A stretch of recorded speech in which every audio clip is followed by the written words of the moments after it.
Now you know I have a Chinese name.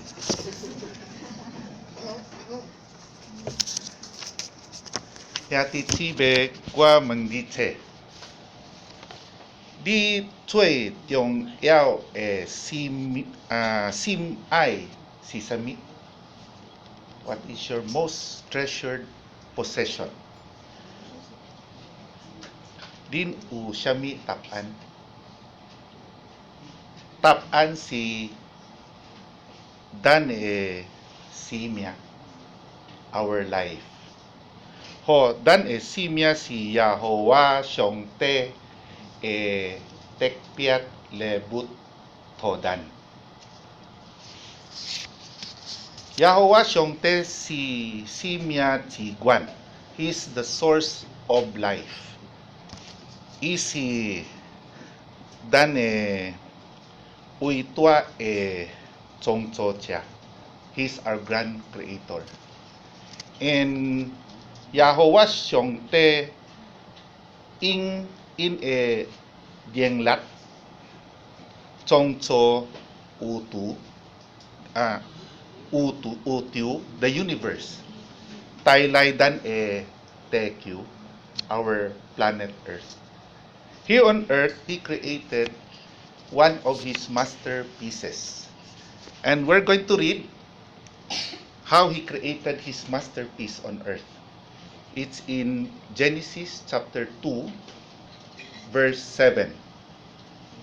It says here, "And Jehovah God went on to form the man out of dust from the ground, and to blow into his nostrils the breath of life, and the man became a living person."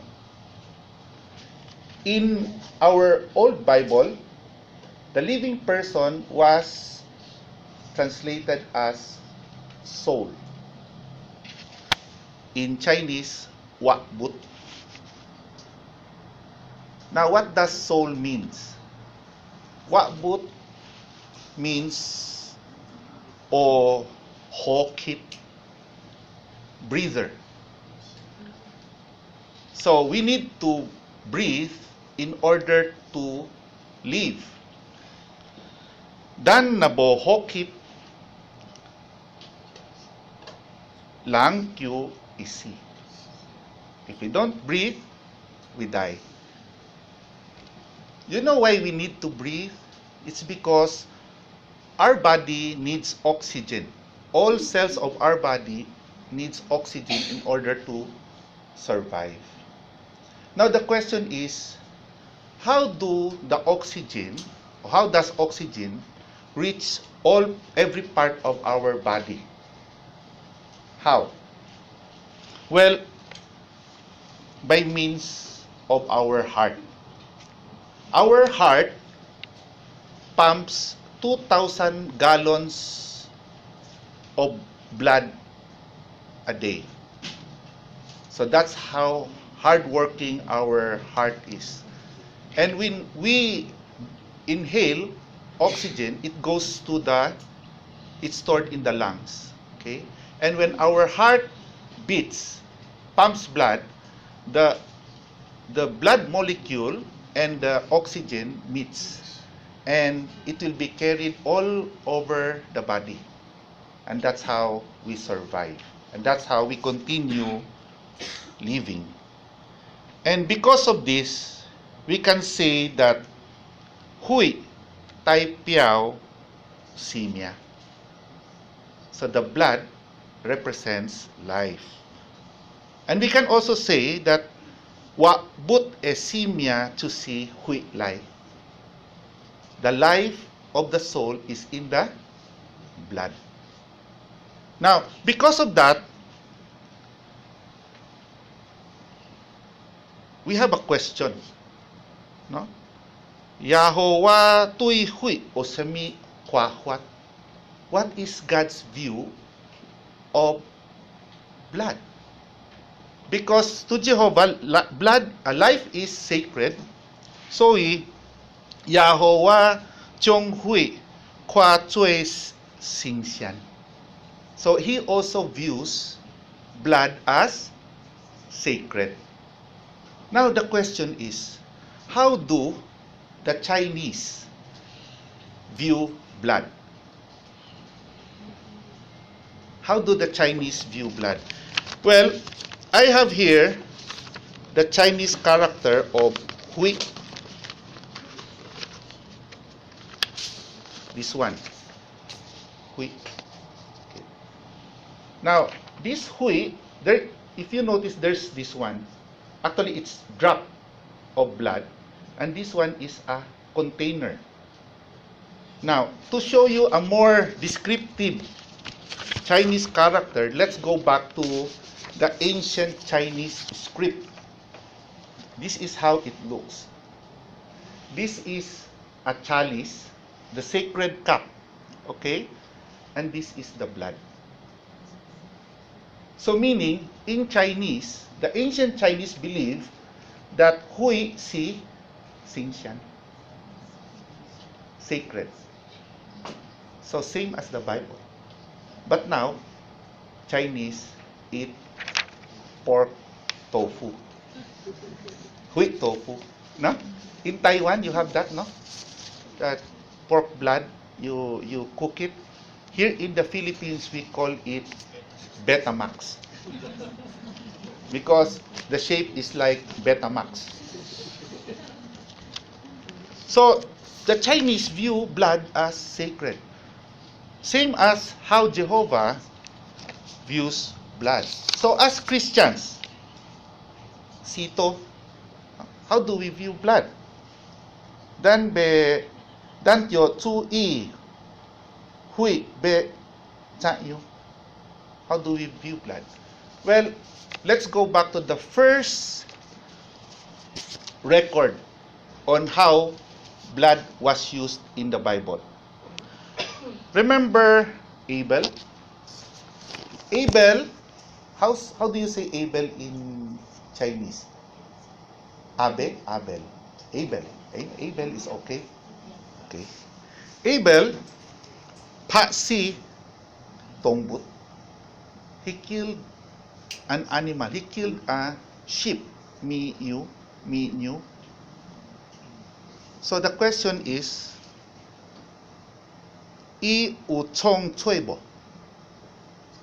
Did he commit a sin when he killed the animal? Yahweh o Tong Ibo, did he approve of the killing of the animal? Now, in order to answer that question, let's read our Bibles. Let's go to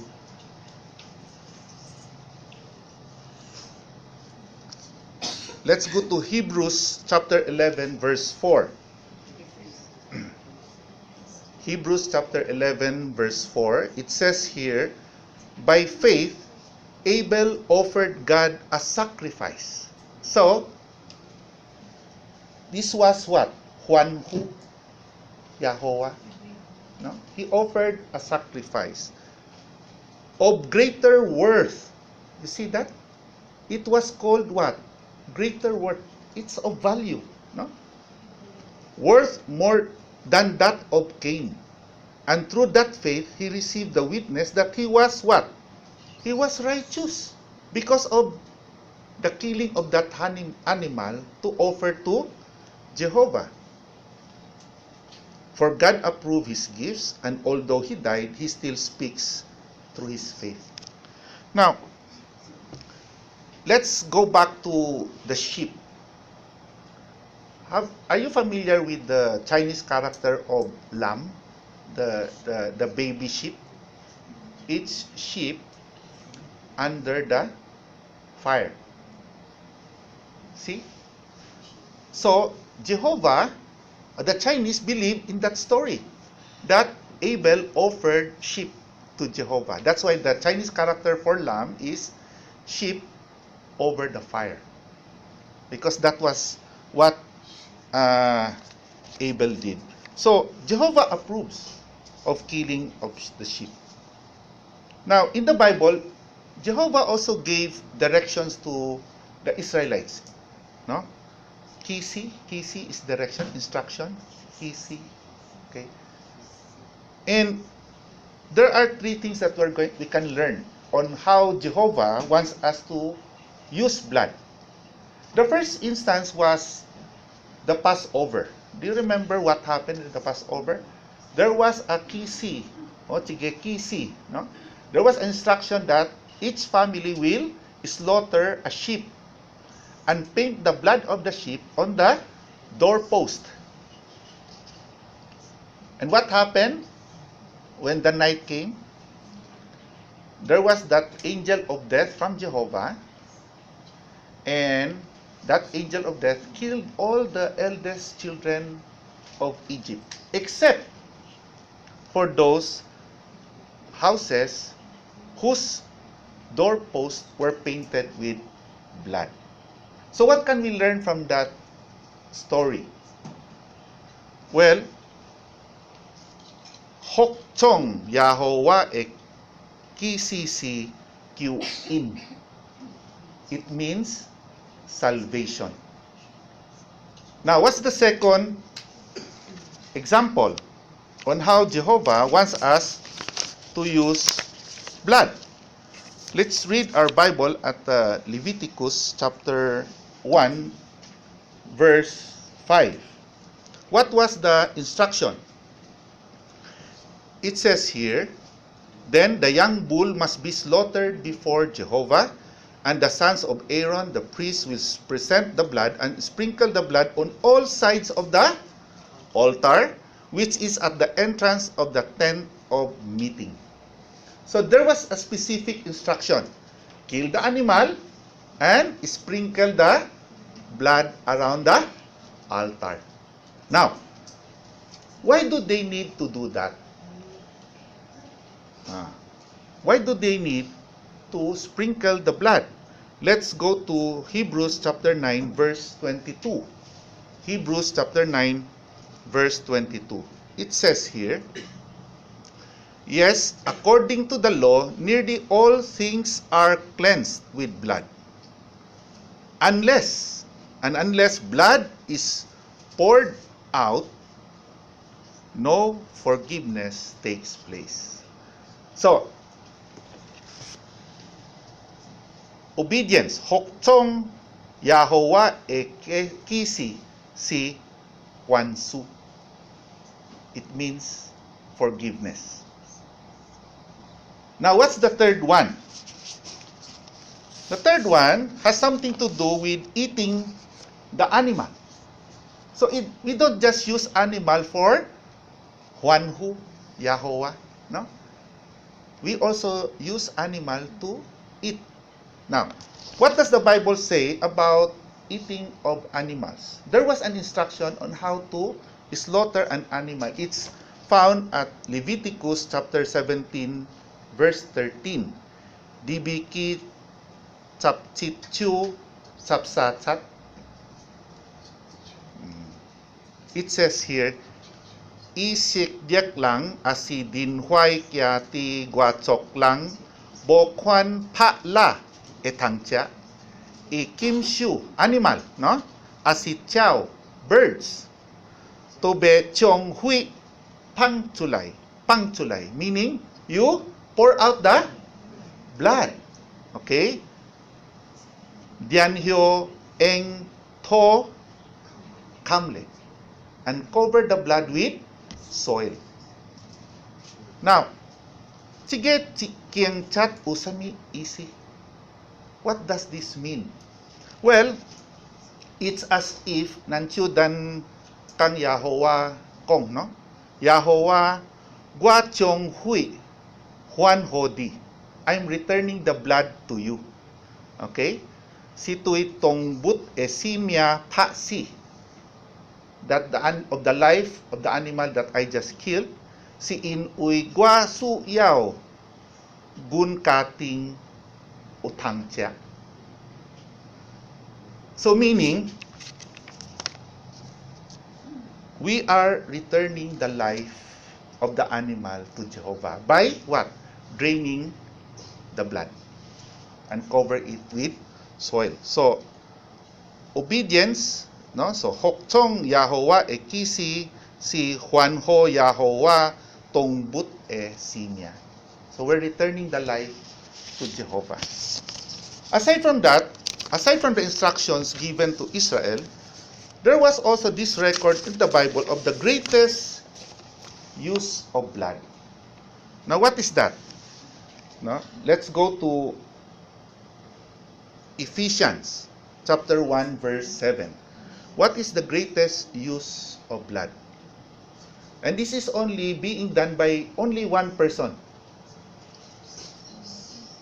Chapter 1 verse 7, it says here, by means of him, we have the release by ransom through the blood of that one, yes, the forgiveness of our trespasses according to the riches of his undeserved kindness.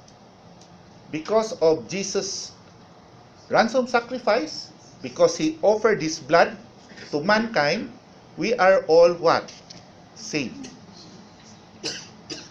So, those were the ways on how we should view blood, on how we should use blood. Now, the question is, what are the ways that we should not use blood? What are the ways that Jehovah, Yahweh, Kimchi, Duan Xian Hui, misuse Duan Xian? So what are the ways of misusing the blood? Well, let's open our Bibles at Genesis chapter 9, verses 3 to 6. Genesis chapter 9, verses 3 to 6. Let's read first verses 3 and 4. It says here, every moving animal that is alive may serve as food for you. Just as I gave you the green vegetation, I give them all to you. Only flesh with its life, its blood, you must not eat. So meaning, dan umtang tia hui. So no Betamax. Diba? No hui tofu. In the Philippines, we have several dishes with blood. Most obvious is the dinuguan.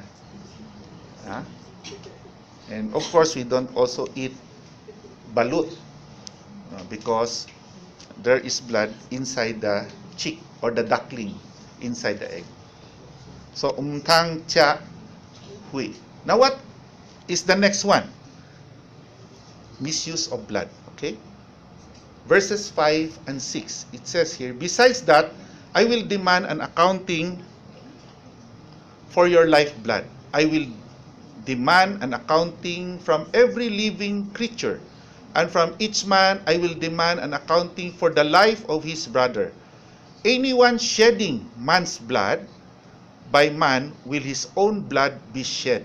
For in God's image, he made man. So, second misuse, second order, kisi, si Shami, umtang pa si lang. So, you must not murder. Now, obviously, we do not kill people. But unknowingly, maybe we are killing people. But how? By supporting people who kill people. Now, what does this mean? It means that maybe we are working as accountant. Accountant is Ki Xiao. I still know my Chinese, Ki Xiao. In an army base.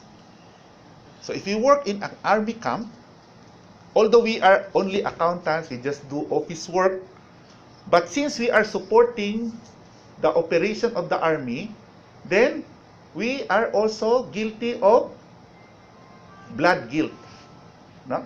Of murder, because we're supporting that kind of institution, like the army. Now, as Christians, Kitokto.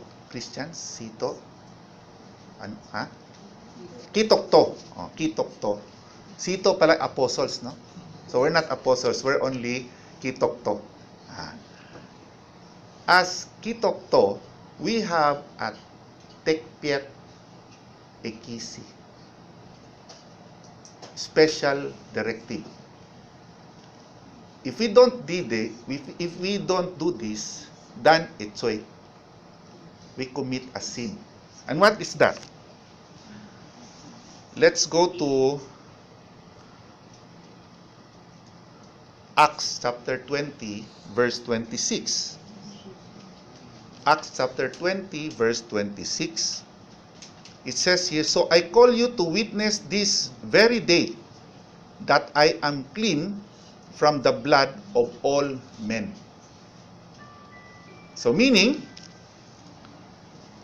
na dan bobe tsuki tuanto, dan tsue. Because when Armageddon comes, our neighbor dies because we did not preach to him, then it's way. If our office mate dies during Armageddon, then it's way. So we have an obligation. So it's not just our congregation territory, but that includes our office mates, our cutting, our tango. Diba? So we should help them learn the truth so that we will be like Paul, not guilty. Now, because we gave them the warning. Now, so what must we do then? Then we use whatever means possible in order to preach to people. If they're not interested, we give them what? Tosya, Gobe, Watlay, I will come again. No. We give them what? Trucks. Huh? We give them trucks. If they're not interested, we give them trucks. Anyway, maybe when they have buntoy, then they'll remember our trucks, our chapchi, our magazines. Then maybe those magazines and trucks can help them solve their problems and help them open their hearts, learn about the truth. So remember that our work saves lives. Now, being Christians, we are also mindful about our responsibility about life. That's why when we drive our cars, we always see to it that if we go to Baguio, before we leave for Baguio, we check our brake. We check our light, we check our oil, the water, the battery, the air, and the gas. It's blowbag, B-L-O-W-B-A-G. We check everything before we leave so that we don't, if anything happens, at least it's not our fault. Now sometimes, even just crossing the street, if we're driving and if we see yellow light, what does that mean? Faster! Huh? No, it means what? Slow down. Huh? It's not faster. It's slow down. Okay? And as Christians, there's also one Tsui Tekpiet. So most important command, Kisi. Now what is that? Acts chapter 15, verses 28 and 29. I'm going to read this in Chinese, no? Sito hieng tuan chago chu diap pue diap kao chat. It says here, Sing ling kap dan to din ui ing kai ho din tiam pale tangta. No additional burden. Okay? Chi u kui hang tai chi boy ing chio. To see kimchi yan ho kyo shong, meaning offered to idols. Is that my time already? Kyo shong et satseng kimchi hieng hui, abstain from blood. Okay? Kimchi satseng etongbut. So we do not eat double dead. You know double dead in Chinese? Yeah, in Filipino, you know what we call that, sister, from Taiwan? Bocha. Bocha. Bocha. So same, no? Kimchi hudwan. Dintyo syo sim pya kui. Chi chuai tai chi cha e ping an. Chok din chuai kian kong, good health. If we observe these things. Now, why is this text or sige King Chat Chin Tiong Yao? Because that is the ethical basis of our being Christians. We are Christians because of this Bible verse. As Christians, dan umtang so hui abstain, we don't accept blood transfusion. Now, the question is, how do we respond in case of emergency? Kinkip si Stun in case of emergency. Well, the first thing you should remember, in case there's an emergency, our family, our cutting is, or father, mother, whatever, is dying, and the doctor says that she or he needs blood transfusion, the first reaction should be umtang kya, do not panic. So what you should do is you should ask the doctor, Doc, why does my patient needs blood? When you do that, the doctor comes down. He becomes defensive. So what he's going to show you is the blood results. So you're going to see hemoglobin, white blood cell, platelet, and what's the other one? Plasma. So if you see those numbers and you see that the hemoglobin is down, meaning there is hemorrhage, then we have a big problem. Tuabuntoy. But again, what should we do? Umtang kya, do not panic. Why? Because in 2 to 3 days, our bone marrow will be able to produce or to replace the lost hemoglobin in 2 to 3 days. Now, in case of super emergency, so still do not panic. We can use what?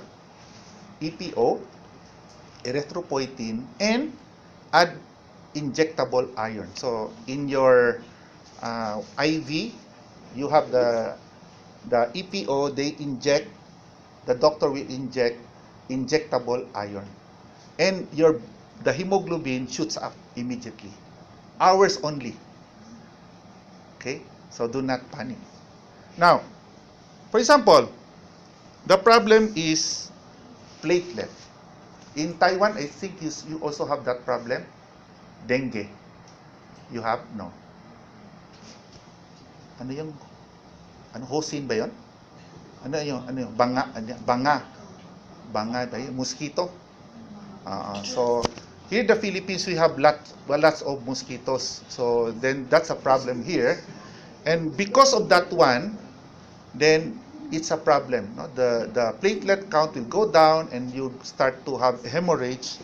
Again, if you have that problem, what's the first reaction? Umtang kya. Do not panic. Why? Because our body can recover after 2 to 3 days. But in case of emergency, you Filipinos, we love our herbal medicine. We have what we call tawa-tawa. So tawa-tawa is good. And if you don't have tawa-tawa, you can also use young papaya leaves. You blender and you drink the papaya juice. But I'm not a doctor, no? So you may not believe me, you may believe me, it's up to you. No? But what does that mean? That Jehovah provides the solution. That's why if you have big problems, you have to remember this. Think the unthinkable. Think the unthinkable. Jehovah will help us find the solution. No? The elders will help you find solution to your problem. Some problems may be in the form of white blood cells, but when you have so much white blood cells, meaning your body is fighting the infection, so it's not much of a problem, except if you are a kid or a child, because that is leukemia. But you know that leukemia can now be treated. There's a 2-year-old girl from Germany. He was completely cured of her leukemia. And that little girl is a Jehovah's Witness, or a child of a Jehovah's Witness. Then the other problem is plasma. Plasma is the water of the blood. No? That is 70% of the blood. And in case of emergency, that's also, in case of accidents, that's the first one that needs to be replaced. But the body can also recover from it. But of course, in shock, meaning sudden loss of blood, then we can have an alternative, like we can always put blood volume expander, the saline solutions, so we can recover from the loss. So this means that Jehovah provides help. So what should we do? We don't prepare when we are in the hospital. That's too late already. No? So what should we do? So we prepare while we are still at home. So dantyo te xian chunpi. Prepare in advance. How? Na tutyo kinkip etay chi dan kap kating tyo haksip. Practice. You should rehearse. So you will say, what if daddy meets an accident? What are you supposed to do? Like say, call an elder. Simple as that. No? Because, of course, it's what do you expect from a child? He cannot reason with the doctor. Oh. Call ahya chinsyong. Oh. Oh. Or, if you're already old, then maybe you can explain just how we discussed it in the earlier. Then, again, think the unthinkable. Umtang kya. And, lastly, do not forget, Xiong Kito. Kito. Pray. Now, of course, we will not survive all kinds of diseases. My brother died of kidney failure. But his life was extended a bit because we observed these things. Now, and the gift of time is very valuable. No? So, to end the talk,